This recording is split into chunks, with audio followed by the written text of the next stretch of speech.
In this video, you how to add Tremendous card in your Cash app.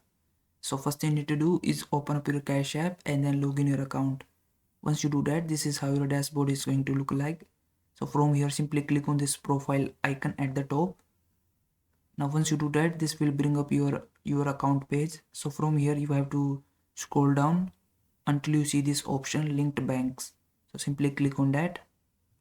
Now on this screen, this will show you all your bank accounts and your debit cards or any other cards that you've linked with your cash application.